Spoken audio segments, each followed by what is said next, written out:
오늘 말씀은 에베소서 4장 22절에서 32절. 오늘은 세 사람의 삶에 대해서 얘기를 하는데요. 에베소서가 벌써 4장을 넘어가 5장을 가려고 하는 너무 아까워가지고 조금 천천히 해야 되겠다 생각이 듭니다. 지금 제가 출애굽과 어제 새벽에 성경 공부를 하고 있는데 맞춰서 에베소서를 하면 좋겠다 했는데 딱 맞아가지고 갑니다. 근데 에베소서가 너무 빨리 진행되는 것 같아가지고 제 자신이 아깝다, 천천히 해야 되겠다 생각이 듭니다. 근데 재미나는 거는 이 내가 준비하고 설교를 했는데 돌아서가지고 얼마 안 되면 다 까먹어요. 그게 은사인가 봐. 그래서 말씀은 누구나 할 것 없이 까먹어요. 그러니까 누구나 할 것 없이 새로워지는 거야. 그래서 말씀을 보는 거예요. 목사님 말씀이나 유명한 사람들은 듣고 은혜 그 자리에 받지 까먹어. 그래서 말씀이 있으니까 계속 말씀으로 가야 되는 거예요. 그래야 말씀을 가져야 말씀으로 안갚았을 자꾸 치러야 되는 거예요. 내면의 세계, 외면의 세계에 말씀으로 다른 것이 새어나가거나 말씀으로 말씀 사이로 침투하지 못하도록 방수를 해. 말씀으로 안팎으로 방수를 해야 돼. 말씀을 한다는 것은 예수님의 보혈의 피로 막 칠하는 거예요.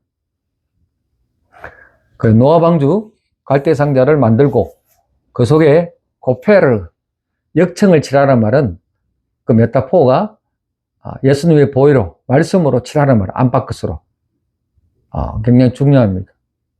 안팎끝으로 칠해야 됩니다. 그러다 보면은 내가 억지로 하자, 저걸 하자, 윤리적인 마음 끄끔을 할 필요가 없습니다. 오히려 피곤해집니다. 그냥 말씀으로 때가 되면은 그 말씀에 습관화돼 가지고 말씀에 내가 자연스럽게 가는 길. 이것이 세 사람의 삶에 사는 방법, 기술이에요, 기술.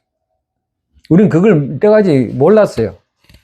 그냥 윤리적, 성경책이 이러면 된다, 저러면 안 된다. 그렇게 윤리적으로 봤는데 그게 아니고 성경책은 하나님의 사랑이고 성경책은 하나님이 인간사의 언약의 책이에요. 그 언약의 책을 잊어버리잖아요. 예수님도 주의 만찬할 때 기념하라, 기억에 온 거예요. 자꾸 기념해야 됩니다. 말씀을 자꾸 내 기억을 높이는 게 아니고 말씀의 기억을 높여야 돼요. 오늘 요한복음 성경 공부할 때 너희가 무덤에서 주님의 말씀을 들으면은 일어날 것이다, 보라 한다는 말. 그 말이 헬라로 찾아가 머너메네오라는 말인데 그 무덤이란 말이 비석지라는 게 기념비라는 말이에요. 자기 기억에 세워진 기념비.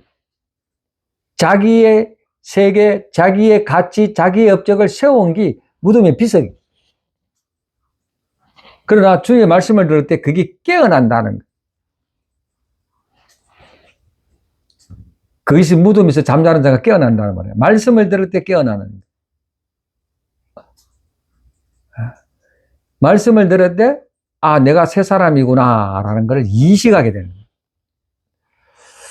그래서 기독교 윤리라는 말이 없고 사실은 기독교의 지침이라는 말보다도 우리가 믿는 신앙은 존재의 변화의 신앙입니다. 존재의 변화. 그래서 그 존재의 변화가 오늘 읽은 본문 말씀 중에 에베소 4장 23절 32절에 새 사람이라는 단어가 딱 나옵니다. 그 새 사람이 한다는 말 뭐죠? 옛사람이다, 옛사람. 그 22절에 이렇게 나옵니다. 너희는 유혹의 욕심을 따라 썩어져가는 구습을 따르는 옛사람을 그 옛사람이 어떤 특징이냐 하니까 옛사람의 특징이 유혹, 템테이션, 욕심, 막 그런 거 있잖아. 그 욕심이 뭡니까? 디자이어 하는 이런 것이 있다는 거예요. 내가 막 갈망하는 게 유혹이 되었다, 내 말이에요. 내가 갈망하는 게 뭔가 뭐 유혹이 되어 있는 거예요. 그게 어떤 결과가 하면은 썩어져가는 구습이다 하는 거예요. 내가 새롭다 하고 이거 너무 좋다, 자동차 좋다, 뭐 좋은 거 있잖아요. 뭐 샀다. 아, 이 집 새 집이다. 굉장히 좋아하잖아요. 사보니까 새 집인데 나중에 옛날 집이 돼버렸어. 오래된 집이 돼버렸어. 그 얘기예요. 인간의 욕정 따라 하게 되면 그걸 헐렁헐렁 벗어버리라는 거예요. 헐렁헐렁 벗어버린다.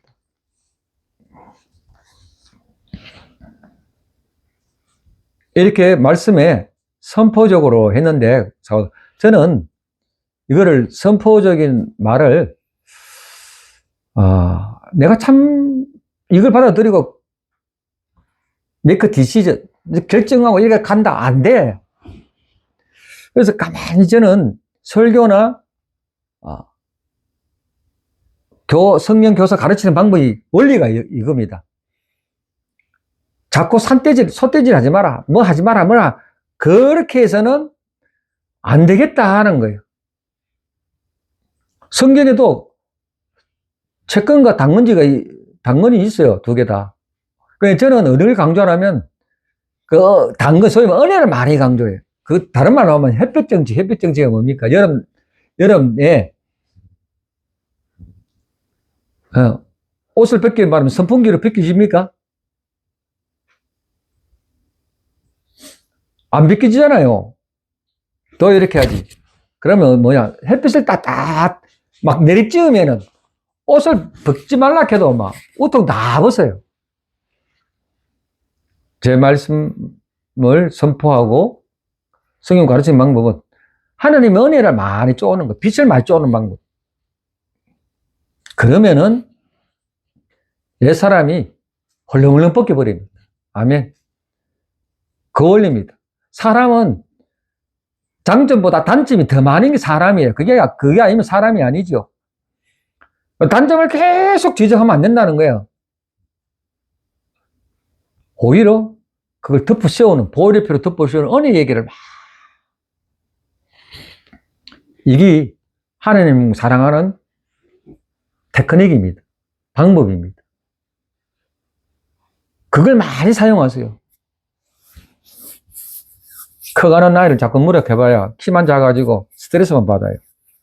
못해도 자꾸 키워주면 기가 살아가 더 잘합니다. 우리 신앙도 똑같습니다. 눈에 보이는 거 자꾸 지적 절대 하지 마세요. 자기도 똑같은 사람인데 사랑을 많이 부어줍니다.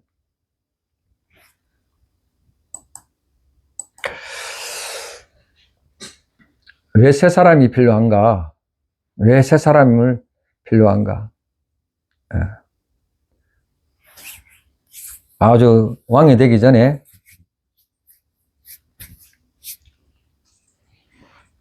왕의 가족이 어디 가다가 아이를 잊어버린 거예요. 나중에 왕에 대해서 아들을 찾았습니다. 근데 그 아들이 잃어버렸다가 고생 바가지를 했겠죠. 거지가 됐다. 그 거지 된 아이를 찾았어, 왕이. 찾고 난 다음에 그 아이를 왕자의 신분으로 만들고 옷을 입혔어. 근데 이 아들이 자기가 왕자인데 차기열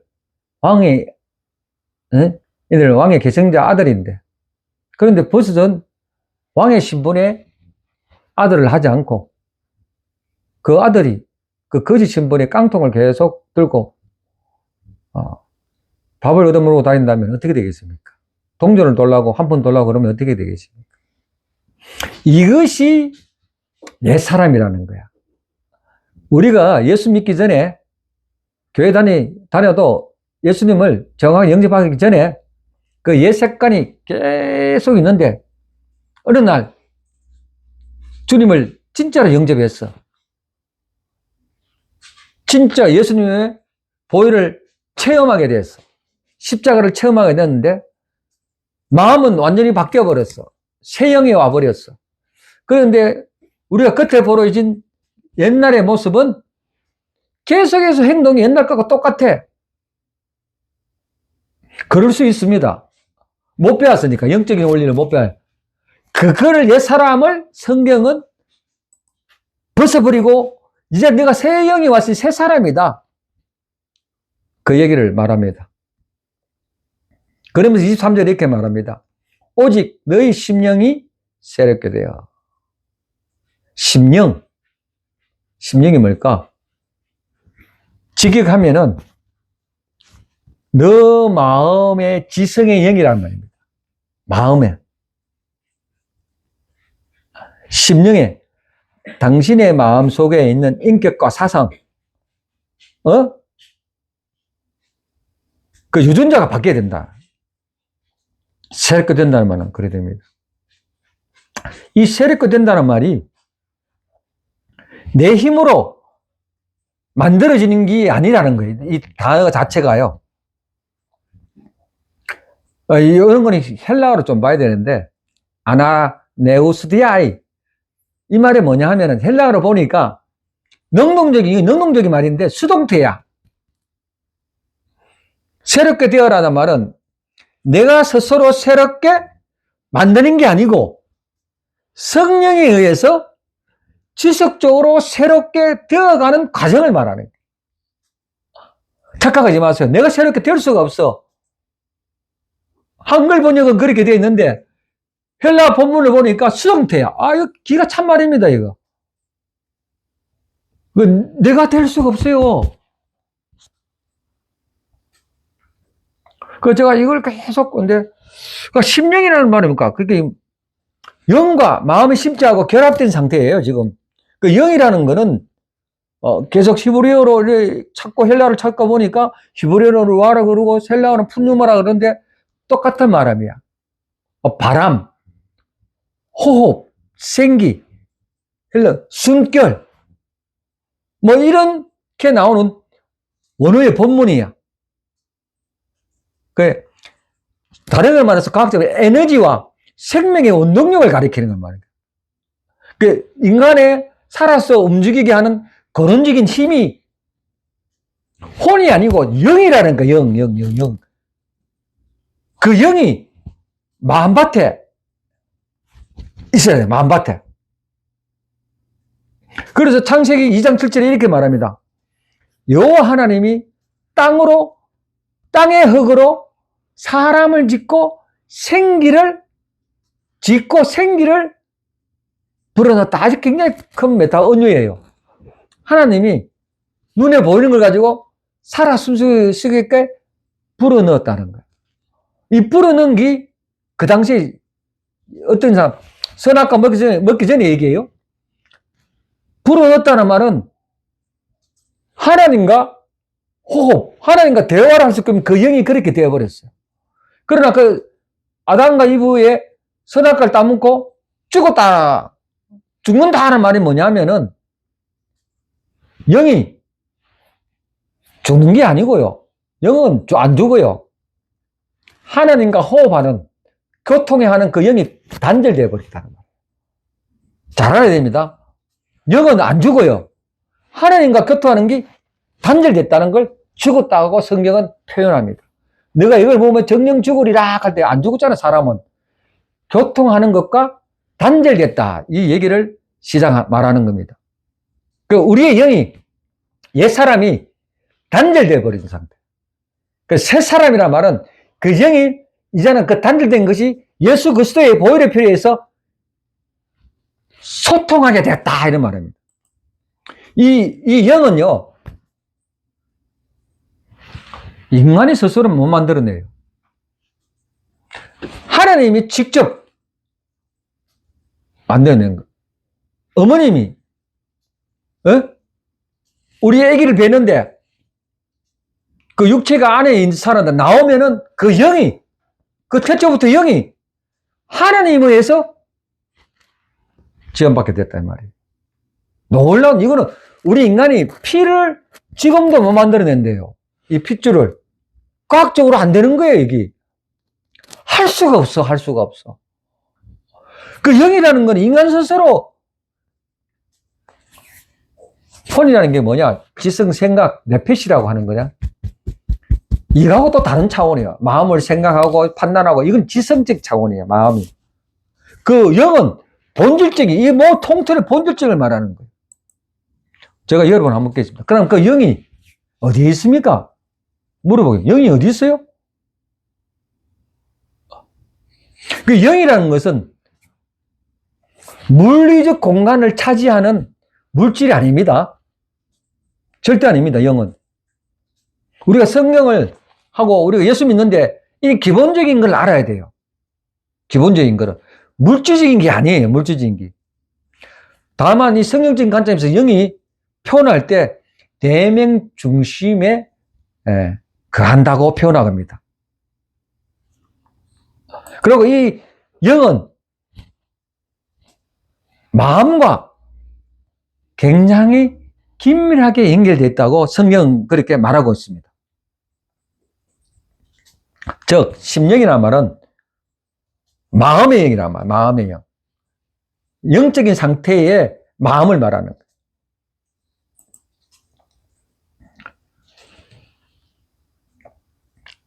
그리고 이 영이 옛날에는 옛 역인데 하나님과 단절돼가 몰라 이거를. 영은 우리가 체험할 때 영이 있었어요. 근데 그 새 영이 없어. 예수님을 모르니까. 그 예수님을 알게 된 이 영이 가만히 놔두면 안 되는 거예요. 그 새 영이 와도 옛날 습관에 의해서 자꾸 나를 잠식시켜버려요. 그 마음의 혼이. 그럼 이 새로운 영이 새 사람의 영인데, 새 사람인데, 이거 어떻게 해서 계속 유지하느냐? 그래서 말씀과 기도로 호흡하는 법을 배워요. 말씀으로 내 마음을 막 안팎으로 처리해야 되고, 기도로 자꾸 호흡해야 돼. 그래 하면은 죄를 멀리하고 죄를 지도 적극적 회개가 일어납니다. 그 영이, 그 새 영이 있어야 내가 하고자 하는 내 자아상, 귀신이 어딘가 내 자아가 자꾸 높아지는 게 귀신의 형상이라고 말합니다. 이걸 다스릴 수 있는 게 옛날 영으로 안 돼. 옛 사람이 안 된다는 거예요. 새 영이 다스려야 돼. 그 새 영은, 그 새 영은 또 뭐냐? 이 새 영에 성령님이 오셔가신다는 거예요, 성령님. 새 영은 뭐고 또 성령님은 뭐냐? 이 새 영에 의해서 성령님이, 예수의 영이 거한다는 거예요. 그 이 새 영이 성령님과 소통하는 거예요. 그 새 영이 예수님과 소통할 수밖에 없고, 예수의 영이, 내 새 영이 순종할 수밖에 없도록 인도할 수밖에 없는 그 훈련이 지금 돼가는 거예요. 그래서 내 새 영이 예수님 영과 성령과 합해서 연합을 이루는 것이 신앙의 성화. 그 얘기합니다. 그 에베소서를 공부하면서 이 과정은, 특히 오늘 이 과정은 상식적으로 알아놔야 돼요. 그래야 내 자신을 어떻게 관리하는 것을 알고 내가 선택할 수 있는 힘을 기릅니다. 우리는 선택은 저절로 되는 거 아니에요. 왜냐하면 하나님은 우리를 억지고 자기 뜻에 맞게 우리 마음을 막 안 꺾더라고요. 절대 안 꺾더라고요. 마지막에 말을 안 들으면은, 태초부터 정했다면 꺾을 줄 모르지만, 꺾으면, 하나님이 우리를 꺾으면 큰일 납니다. 반병신 됩니다. 그런 사람 많이 배웠어요. 그렇게 이 상태가 새 영과 성령이 하나가 되기 위해서 이 일을 계속 기도하고 말씀하는 거예요. 새로운 영이 있지만 성령의 인도함을 계속 받은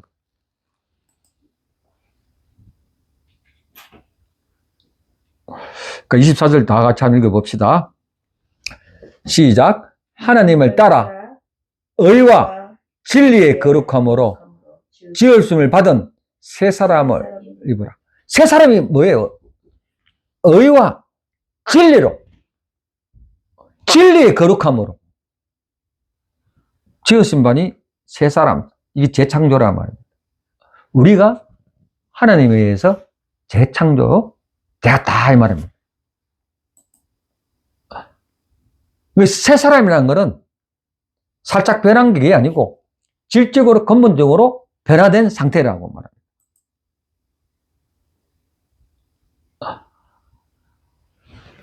째테크라고, 의를 째테크라고 하는데 관계적 발음을 말합니다. 의, 관계적 발음. 그 기초가 거짓이 아닌 진리의 영이라고 말합니다.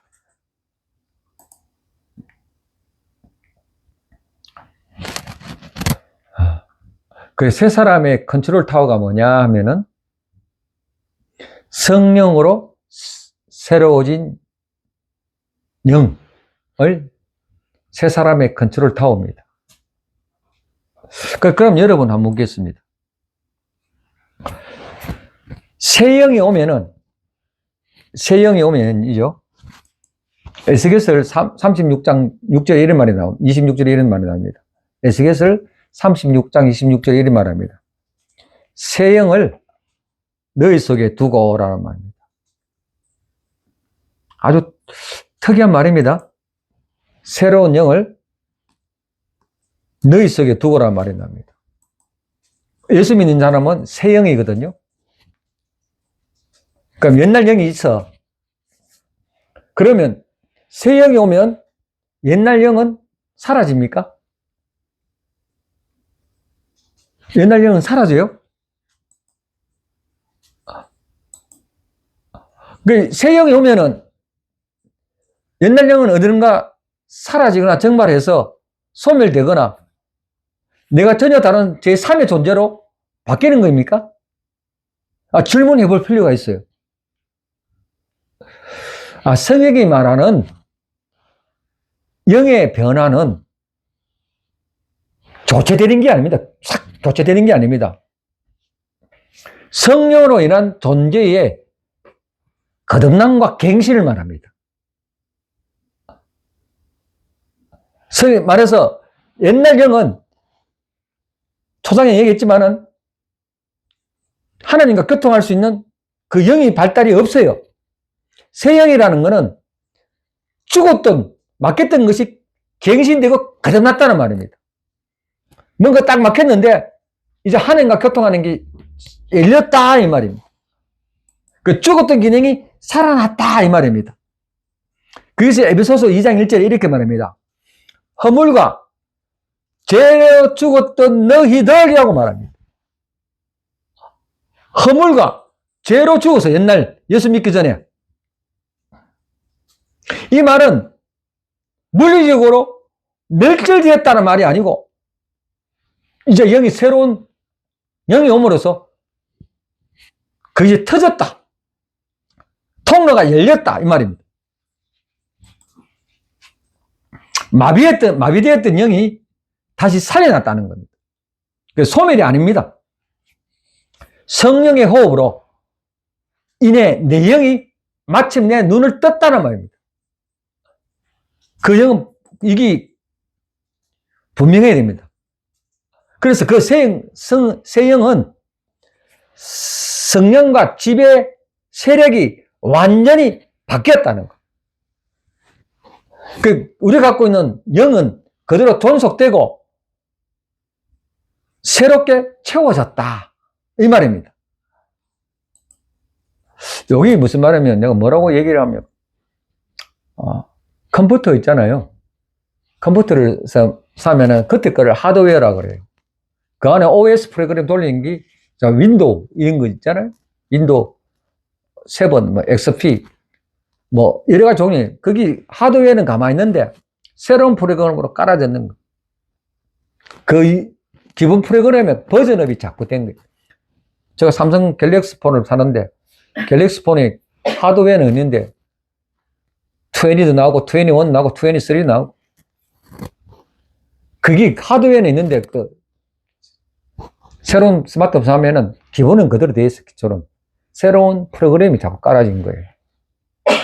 그걸 말하는 거예요. 우리가 여기에 본질적인 그대로 있는데, 세형이 왔다는 거는, 아하, 죽었던, 기능이 살게 됐던 것이 바뀌어졌다. 그래서 그게 있기 때문에 항상 내 안에 옛날 습관은 그대로 있어요. 그게 세형에 의해서 자꾸 컨트롤돼요. 그래서 우리가 영적 훈련이 필요한 거예요. 말씀을 영적 훈련이 당겨갖고 말씀을 계속 밀릴 수밖에. 옛날 영을 죽이기 위해서. 옛날 영이 머리 못 쳐들기 위해서. 쳐들지 마라. 성령의 간주를 계속 붙는 게 말씀으로 칠하는 거야. 안 그러면 우리는 계속 넘어집니다. 새로운 영이 오면 옛날 영이 싹 사라져가지고 새 영의 그 거룩함이 계속, 그게 아니고, 오면은 완전 우리 그 새 영이 충만해가 꽉 장악하고 있으면 돼. 조금만 세월이 지나면 불러 막 성령 바로 딱 한다. 그거 좀 지나면 몇 개월만 지나면 다른 게 싹 올라와. 그 싸움을 바울사도는 이렇게 고백합니다. 로마서 7장 22절에서 23절 제가 읽어드릴게요. 내 속사람으로는 하나님 법을 즐거워하되 내 지체 속에서는 다른 법이 내 마음의 법과 싸워 내 지체 속에 있는 죄의 법으로 나를 사로잡는도다. 바울이 이랍니다. 유대인 바울이 내 속에 새로운 법이 있는데 또 한 구석에는 다른 법이 있어가 옛날 법과 새 법과 막 싸우는 게 자기를 지칠 듯도록 사로잡고 있는. 바울 사도가 그러면 우리는 얼마나 그렇겠습니까? 우리가 이런 모습입니다.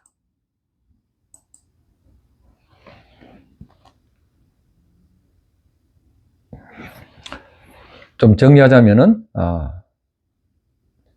새 영이 온다는 것은 나의 영이 완전히 소멸되고 내가 다른 사람이 된다는 것이 아니고요. 하나님을 떠나 기능정지로 오염되었던 나의 영이 성령의 터치로 본래의 하나님의 창조의 모습으로 깨어난다라는 말입니다.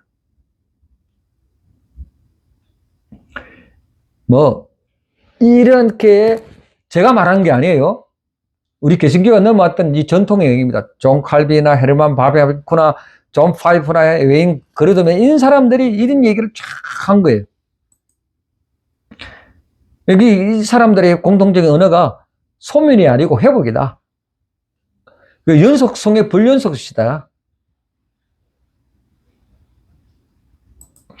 즉 그 말은 나의 인격은 그 정체성은 그대로 유지하는데 내가 지배하던 거는 단절됐다.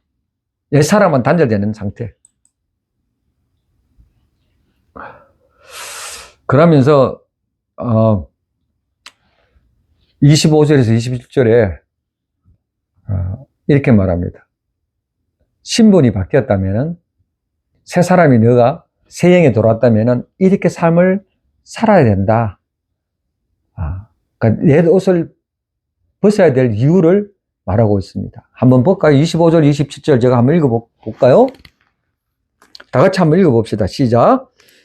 그런즉 거짓을 버리고 각각 그 이웃과 더불어 참된 것을 말하라. 이는 우리가 서로 지체가 됨이라. 분을 내어도 죄를 짓지 말며 해가 지도록 분을 붙지 말고 마귀에게 틈을 주지 말라. 제가 이 묵상할 때 마귀에게 틈을 주지 마라. 굉장히 묵상을 했습니다.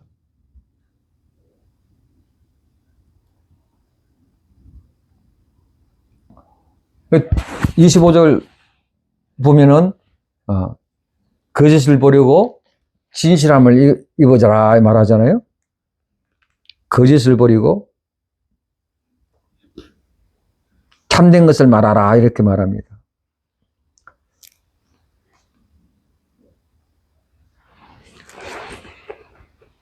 버리고라는 것은 옷을 던져버리라.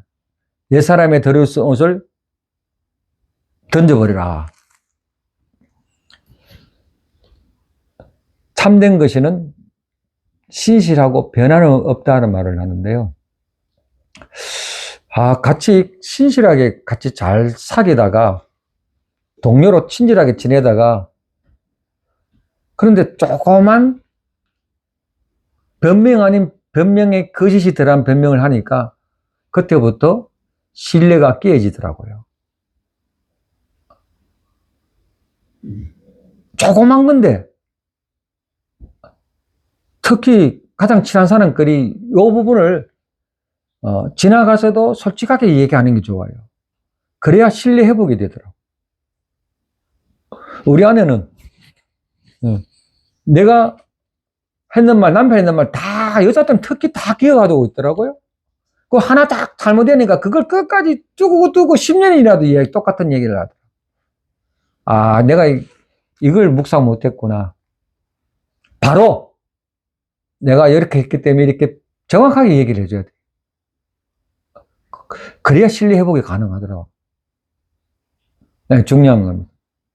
그래서 바울사도가 제일 먼저 경계한 것이 뭐냐? 세 사람이 경계한 것이 거짓말이에요. 거짓은 사단의 왕국의 중심축입니다. 사단은 거짓 아비로서 세상을 속이고 분열시킵니다. 거짓은 우리 공동체를 파괴시킨, 자기 몸을 파괴시킨. 제일 먼저 세 사람의 삶이 거짓이에요. 요걸 경계해야 돼요. 두 번째 보니까요. 26절, 27절 한번 볼까요? 26절, 27절. 분을 내어도 죄를 짓지 마며 해가 지도록 분을 품지 마라. 분이에요, 분. 제가 여기 잘 안 되는데 제가 분이 자꾸 올라와.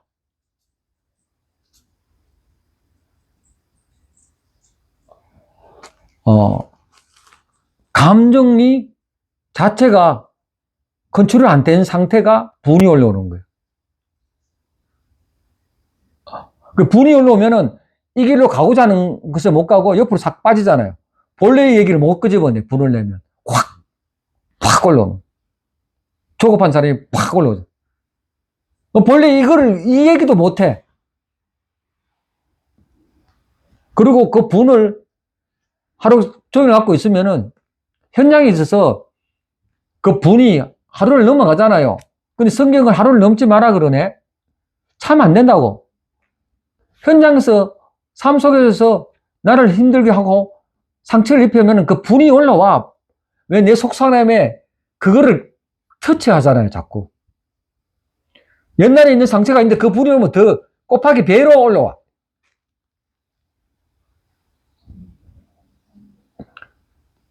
그 분노가 오면은 이성의 불이 꺼집니다. 그 분노가 오면은 2차적인 죄가 뭐냐? 폭력과 비방과 파괴적인 게 막 돼요. 그래서 성경은 해가 지기 전에 이걸 처리하라요. 해가 지기 전에. 처리가 안 되죠. 가만히 두면은. 고인물이 돼가지고.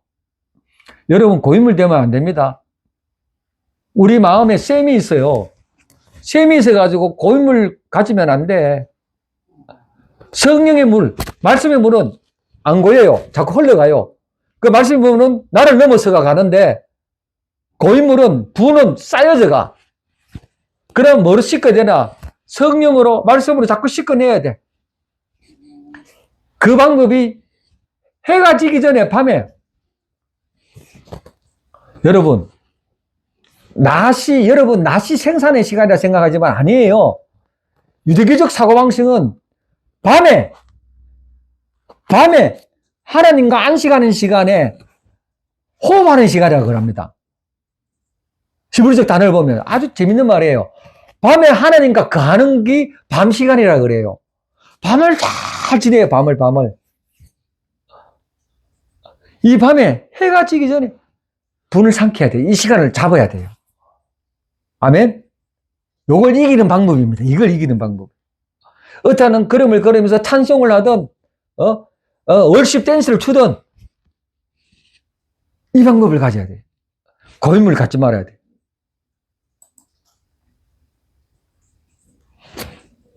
이게 실질적인 얘기인 것 같아요.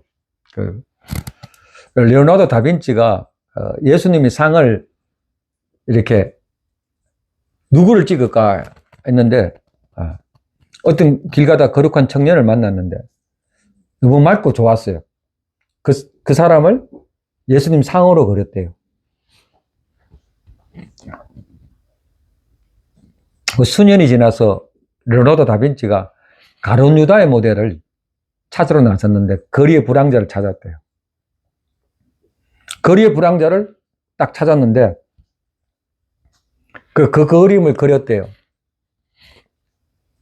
그 그림 모델이 이런 고백을 했대요.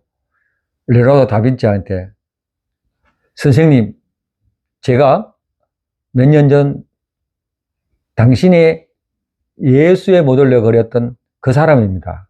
그 한 사람이 예수의 모델이 됐고 한 사람이 가룟 유다의 모델이 됐어요. 왜 그럴까요? 그 당시에 신선한 얼굴이 분노와 상처와 쓰림이 고여가지고 사람을 완전 바꿔나왔어. 또 수염도 길었겠다. 한 사람이 그리 될 수 있어. 우리 또한 그리 될 수 있어.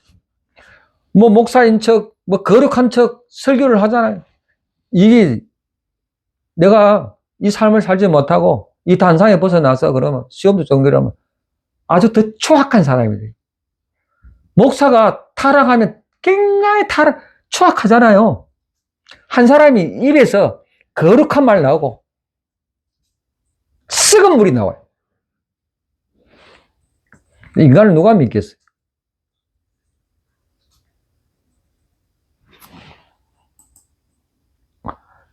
하루가 되기 전에 회개도 하고 밤에 완전히 해가 지기 전에 주님의 보혈의 피를 바르고 말씀으로 발라야 돼. 다 못하겠습니다. 다 하면은 시간 넘어 여기까지 해도 여기까지 하고 주님 계속 출애굽기를 읽는 사람이나 에베소를 계속 묵상하며 갑시다. 오늘을 좀 요지하면은 심령이 그 영이 어디 있느냐 좀 알았습니다. 그러고 거짓말하지 말자. 분노하지 말자. 말씀으로 한번 생각하면서 우리 특히 삶 속에서 치열하게 현장에서 사시는 분들 이걸 알고 더욱더 남을 많이 품습니다. 품어내고 살아가기를 원합니다. 기도하겠습니다.